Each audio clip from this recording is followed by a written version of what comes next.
ये कहानी है एक राधिका नाम की लड़की की, जो अपनी माँ जया और पिता हितेश के साथ रहती थी। ये शहरों के किनारे बसा हुआ एक छोटा सा गांव था, जिसका नाम विद्यानगर था। उसी गांव में राधिका अपने माता पिता के साथ रहती थी।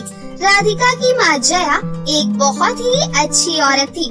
वो अपने घर में रहकर नई नई खोज किया करती रहती थी, जैसे कभी सभी के लिए नए नए पकवान बनाना और कभी सुंदर सुंदर बिछौना बनाना। ये सारी कलाकारी करना उसे बहुत अच्छा लगता था। और हितेश एक किसान था। हितेश के पास खुद का एक छोटा सा तालाब था, जिसमें वो कमल के फूलों की खेती किया करता था। खेती करने में बहुत मेहनत लगती थी और हितेश जी तोड़ मेहनत करता था। राधिका 8वीं कक्षा में गांव के एक सरकारी स्कूल में पढ़ने जाती थी। स्कूल बेशक सरकारी था, पर उसमें समय समय पर पैसों की मांग होती रहती थी, जैसे कभी असाइनमेंट जमा करना तो कभी एग्जाम की फीस भरना। टीचर अक्सर बच्चों से किसी न किसी चीज के लिए पैसे मांगती रहती थी। एक दिन राधिका अपने पिता से पैसे मांगते हुए कहती है, पापा, स्कूल में एग्जाम होने वाले हैं, जिनकी फीस जमा करनी है। आपके पास पैसे हो तो मुझे दे दो ना। अरे बेटा, तूने मुझे पहले बता दिया होता तो मैं तुझे पैसे दे देता। मैंने अभी अभी घर में राशन का सामान भरवा लिया है और तू तो जानती ही है, हमारे पास तालाब ज्यादा बड़ा नहीं है। उसमें थोड़े ही कमल के फूल पैदा होते हैं, उनसे थोड़ा ही पैसा मिलता है। कोई बात नहीं, अब मैं दोबारा कमल के फूल उगाऊंगा। जब वो बेचने जाऊंगा तो जो भी पैसे मिलेंगे उन पैसों से तू अपने स्कूल की फीस भर लेना। ठीक है पिताजी। उदास होकर राधिका अपने कमरे में चली जाती है। वो जानती थी कि स्कूल की फीस जमा करना बहुत जरूरी है, पर घर की मुश्किल हालात को देखकर वो अपने पापा से इस बारे में दो पारा कह ना सकी। इसलिए वो बहुत ज्यादा दुखी हो जाती है और वो मन ही मन सोचती है, काश कुछ ऐसा हो जाता कि हमारे घर की सारी मुसीबतें दूर हो जाती और घर की हालात ठीक हो जाते। पिताजी कितनी मेहनत करते हैं, फिर भी पाई पाई करके घर का खर्चा चला पाते हैं। ये सब बोलते बोलते राधिका सो जाती है। अगली सुबह उठकर राधिका स्कूल के लिए तैयार होती है और नाश्ता करके स्कूल चली जाती है। स्कूल पहुंचने के बाद क्लास की टीचर राधिका से कहती है, राधिका, क्या तुम आज फीस लेकर आई हो? तुम जानती हो तुम्हारी वजह से बाकी बच्चे भी इंतजार कर रहे हैं। हाँ मैम, मैं जानती हूँ, पर क्या आप मुझे थोड़ा सा समय और दे सकती हैं? वो दरअसल बात ये है कि घर में इस समय पैसे नहीं हैं। जैसे ही पिताजी अगली फसल बेचेंगे, मैं आपको फीस दे दूंगी। राधिका, ये तुम क्या कह रही हो? तुम जानती हो तुम्हारे अकेले की फीस ना जमा होने की वजह से बाकी बच्चों की भी फीस जमा नहीं हुई है। अगर तुम फीस जमा नहीं कर सकती तो बता दो, मैं तुम्हारा नाम स्कूल से काट देती हूँ। कम से कम बाकी बच्चों को तो स्कूल में पढ़ने दो। टीचर की खरी खोटी बातें सुनकर क्लास के सभी बच्चे हंसने लगते हैं और राधिका बहुत ज्यादा उदास हो जाती है। उसकी आंखें नम हो जाती हैं। देखो राधिका, ये आंसू मुझे मत दिखाओ। अगर तुम फीस नहीं भर सकती तो मुझे बता दो, मैं बाकी बच्चों की फीस जमा कर देती हूँ। तुम अगली बार परीक्षा दे देना। नहीं मैम, ऐसा मत कहिए, मेरा पूरा 1 साल खराब हो जाएगा। मेरे माता पिता मुझे कुछ बनता हुआ देखना चाहते हैं। आप मुझे थोड़ा सा समय दे दीजिए, मैं आपसे वादा करती हूँ कि मैं समय पर फीस भर दूंगी। अगर तुम इतना कह रही हो तो मैं तुम्हारे लिए इस हफ्ते तक रुक जाती हूँ, पर याद रखना, इस हफ्ते मुझे तुम्हारी फीस चाहिए, नहीं तो तुम इसी क्लास में बैठी रहना। इसके बाद राधिका जाकर वापस अपनी सीट पर बैठ जाती है। तभी टीचर एक अनाउंसमेंट करते हुए कहती है, हाँ तो बच्चों, मैं तुम सबको बता दूं कि तुम्हारे एग्जाम से पहले तुम्हारे स्कूल में एक एनुअल फंक्शन मनाया जा रहा है, जिसमें तुम सभी बच्चों को फैशन कंपटीशन में पार्टिसिपेट करना है। तुम सभी का आना बहुत जरूरी है और सभी लोग अच्छे अच्छे कपड़े पहन कर आना।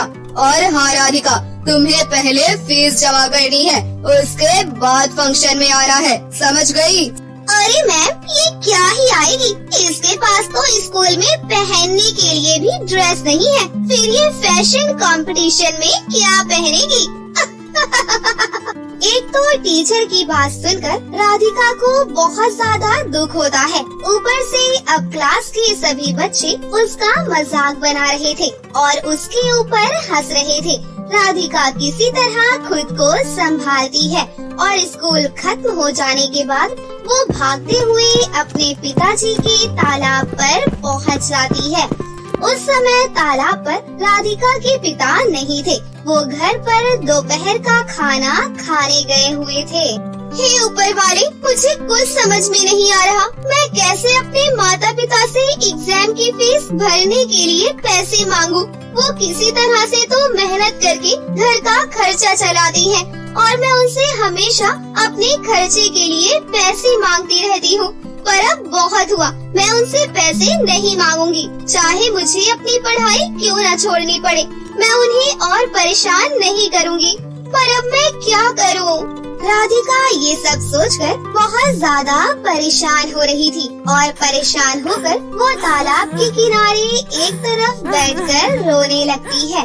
तब राधिका को ये महसूस होता है कि उसके पिता कितने गरीब हैं। उन्होंने कभी त्योहार पर खुद के लिए कपड़े नहीं खरीदे और न ही माँ ने अपने लिए एक नई साड़ी खरीदी है। फिर वो ऐसे में हमेशा अपनी माता पिता से पैसे कैसे मांगे? अपनी ये सारी स्थिति को देखकर राधिका को समझ ही नहीं आता कि वो अब फीस भरने के लिए पैसे कहाँ से लेकर आए।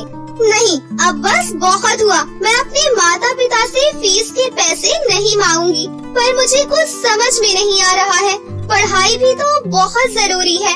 हे ऊपर वाले, अब तू ही मुझे कोई रास्ता दिखा। राधिका की ये सारी बातें पेड़ पर रहने वाली प्रिया परी सुन रही होती है। तभी वो परी पेड़ से बाहर निकलती है और राधिका से कहती है, हेलो राधिका, तुम कैसी हो? तुम जानती हो मैं इस पेड़ में रहने वाली एक परी हूँ और मैं यहाँ पर लोगों की मदद करती हूँ। इस समय मुझे लग रहा है कि तुम्हें मदद की बहुत जरूरत है और मैं जानती हूँ कि तुम बहुत अच्छी और नेक दिल की हो, इसलिए मैं तुम्हारी मदद करना चाहती हूँ।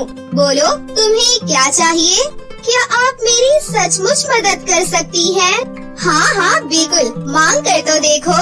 तभी राधिका अपनी सारी कहानी परी को सुनाती है। अच्छा, तो तुम इसलिए इतना परेशान हो? घबराओ मत, मैं तुम्हारी मदद जरूर करूँगी। और तो और तुम्हारे पिताजी को भी ज्यादा मेहनत नहीं करनी पड़ेगी और तुम्हारा भी काम हो जाएगा।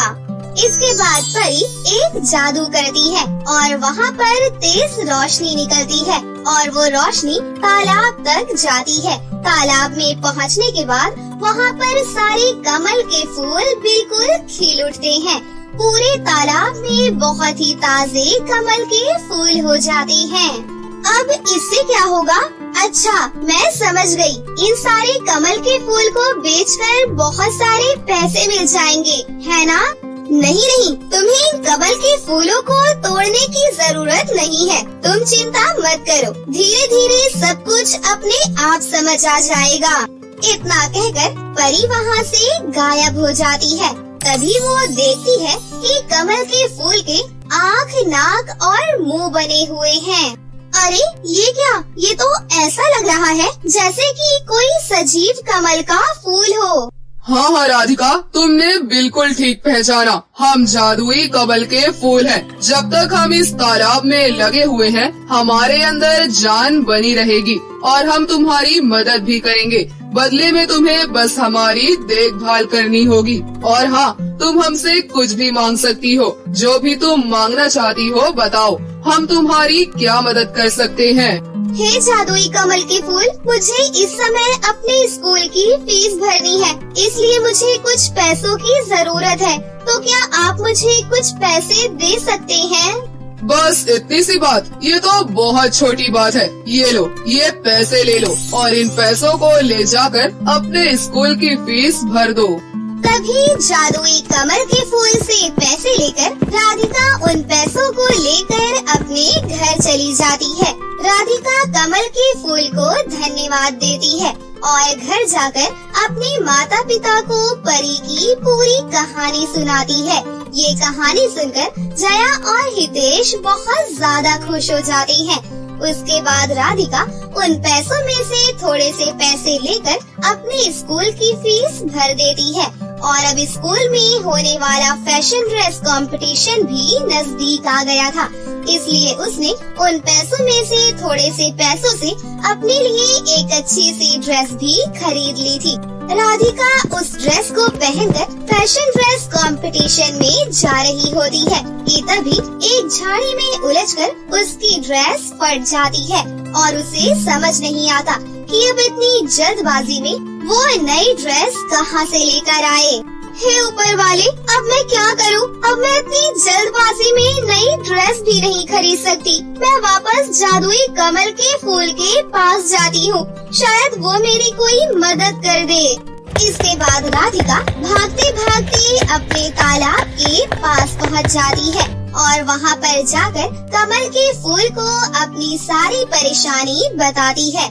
तभी जादुई कमल का फूल अपने कमल के फूलों से राधिका के लिए एक बहुत ही खूबसूरत सा डिजाइन वाला नील कमल फूल का लहंगा तैयार कर देता है। ये नील कमल से बना हुआ लहंगा देखकर राधिका को बहुत अच्छा लगता है। लहंगा दिखने में बहुत ही खूबसूरत था। राधिका जल्दी से उस लहंगे को पहन लेती है। वो स्कूल के लिए देर हो रही थी, इसलिए जल्दी से वो भागते भागते स्कूल में पहुंच जाती है। और इसके बाद जब राधिका स्कूल में पहुंच जाती है तो सभी लोग राधिका को देखते ही रह जाते हैं। उन्होंने आज से पहले कभी नील कमल फूल से बना हुआ लहंगा नहीं देखा था। किसी की भी नजर राधिका से नहीं हट रही थी। अरे वाह राधिका, आज तो तूने कमाल ही कर दिया। इतना अच्छा लहंगा इसे कौन से शोरूम से खरीदा है? हमने तो आज तक ऐसा लहंगा कभी नहीं देखा। वाकई बहुत सुंदर है। अब क्लास के सभी बच्चे राधिका की बहुत तारीफ करते हैं। राधिका उस दिन बहुत खूबसूरत लगती है और राधिका फैशन ड्रेस कंपटीशन भी जीत जाती है, क्योंकि बाकी स्कूल के बच्चों ने कुछ भी अलग नहीं पहना था। राधिका सबसे अलग दिख रही थी और खूबसूरत भी लग रही थी। अब राधिका की अच्छाई की वजह से आज उसे अपने जीवन में इतना अच्छा फल मिल गया, जिसकी वजह से उसके माता पिता को भी अब बहुत आराम था। सभी लोग अपना पुराना जीवन छोड़कर नए तरीके से अच्छे से रहने लगते हैं और अब उनके पास किसी भी चीज की कोई कमी नहीं थी। तो दोस्तों, कैसी लगी आपको हमारी ये कहानी? अगर आपको हमारी कहानी अच्छी लगी हो तो इसे जरूर लाइक करें, साथ ही हमारे चैनल को सब्सक्राइब भी कर लें और बेल आइकन को दबाना ना भूलें। मिलते हैं अगली वीडियो में। धन्यवाद।